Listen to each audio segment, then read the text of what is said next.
দোকানের সাধারণ ডিম পাউরুটি খেয়ে যারা ক্লান্ত তাদের জন্য আজ থাকছে রেস্টুরেন্ট স্টাইলের আল্টিমেট ফ্রেঞ্চ টোস্ট।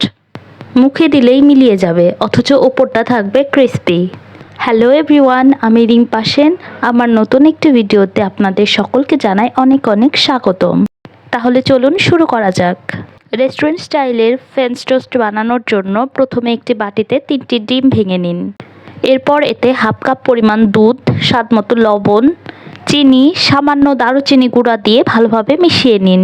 ব্যাটারটা এমনভাবে তৈরি করতে হবে যেন এখানে কোনো বাবলস না থাকে। রেস্টুরেন্ট স্টাইলের পারফেক্ট ফ্রেঞ্চ টোস্ট বানানোর জন্য কিছু টিপস ফলো করতে হবে। টিপস নাম্বার 1, ব্যাটারে কোনো বাবলস রাখা যাবে না। টিপস নাম্বার 2 হলো পাউরুটির সিলেকশন। এক্ষেত্রে 1-2 দিনের বাসি পাউরুটি অথবা পাউরুটিকে নর্মাল ফ্রিজে রেখে একটু শক্ত করে নিতে হবে। এতে করে পাউরুটি ব্যাটারে চুবানোর সময় গলে যাবে না। ভাজার পরে ওপরটা হবে ক্রিস্পি এবং ভেতরটা হবে একদম নরম তুলতুলে। দেখুন আমি কিভাবে করছি।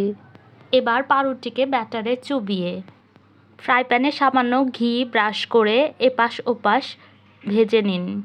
এখানে চুলার ফ্লেম মিডিয়াম টু লো রাখবেন। এই পর্যায়ে বেশি তাড়াহুড়ো করবেন না, একটু সময় নিয়ে ভালোভাবে এপাশ ওপাশ করে ভেজে নিন। ব্যাস, তৈরি হয়ে গেল আমাদের রেস্টুরেন্ট স্টাইলের পারফেক্ট ফ্রেঞ্চ টোস্ট। আজই ট্রাই করুন আর কমেন্টে জানান কেমন লাগলো। ভিডিওটি ভালো লাগলে লাইক দিন। আর এমন সহজ ও সুস্বাদু রেসিপি পেতে রিম্পা সেন চ্যানেলটিকে সাবস্ক্রাইব করুন। আবার দেখা হবে নতুন কোনো ভিডিওতে। সবাই ভালো থাকুন, সুস্থ থাকুন। টাটা।